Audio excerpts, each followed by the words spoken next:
of its 8,000 U.S. locations had price hikes. Not all locations received the increases, Starbucks was telling Business Insider, and only about 10% of menu items went up in price. The coffee chain didn't say how many of its 8,000 U.S. locations had price hikes. So anyways, there's some insight for you if you're a Starbuckian. Is there such, I don't think there's, what do you, connoisseur? I just say that I'm a coffee connoisseur. I just like Starbucks coffee. But this increase comes on the same day the popular pumpkin spice latte returned to the menu. So that's what caught my eye because I love the pumpkin spice latte. It's absolutely delicious. Some people don't like the price increases. Somebody said price for a cup of coffee in New York City up 22%. Has the price of beans gone up?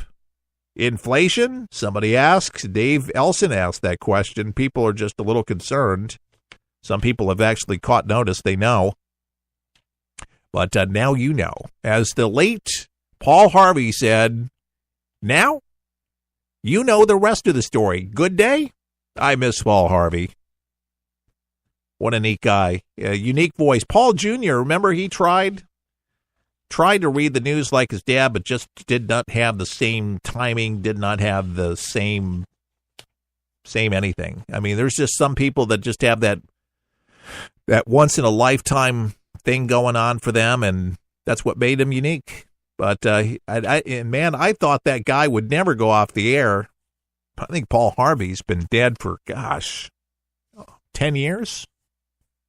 Maybe longer, but I loved listening to him. Paul Harvey News and Commentary on ABC. Remember that?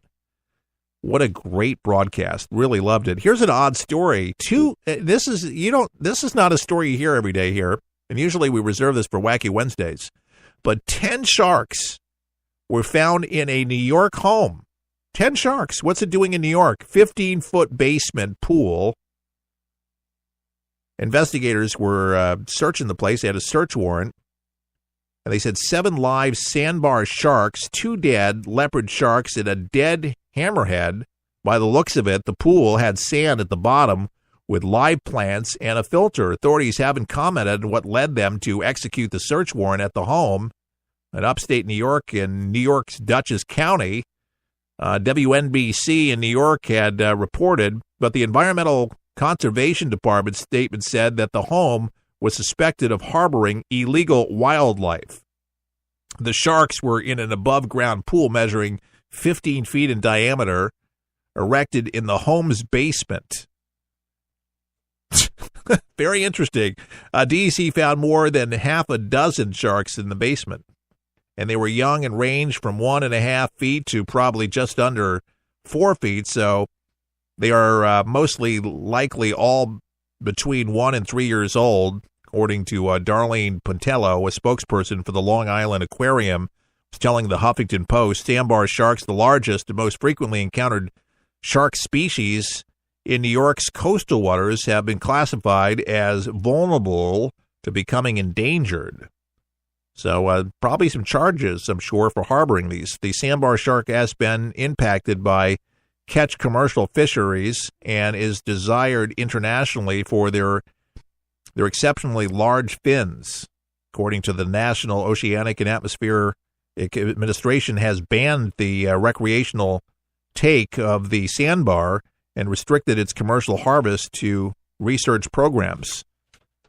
So that's, wow, that's taking things to a whole new level. Digging a pool. Can you imagine that? Yeah, feed them to the sharks. They didn't really mention who the people were that actually were in the complex, but I'm thinking, was it mafia related? Forget about it. Stick them in there. Put them in there. That's a good way to, feed them to the sharks kind of thing. That's kind of what I was thinking. Maybe because you see it only in the movies, right? It's always the movies. People have the shark tanks. So maybe it's the shark tanks. I don't know. Maybe that's what they're trying to do. Get rid of the evidence. I'm sure somebody had to have thought of that. Just leave it to the talk show host. It's all the talk show hosts that do it. By the way, we're going to be signing off in just a second here. we're going to put together a best of broadcast because things are going to start really going south here.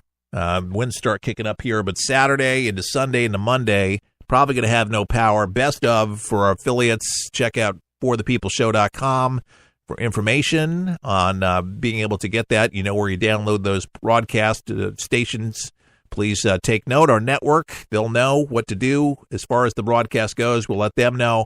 And now you know, for all our podcast listeners, that you'll have a special broadcast. I think you'll really enjoy what I actually choose.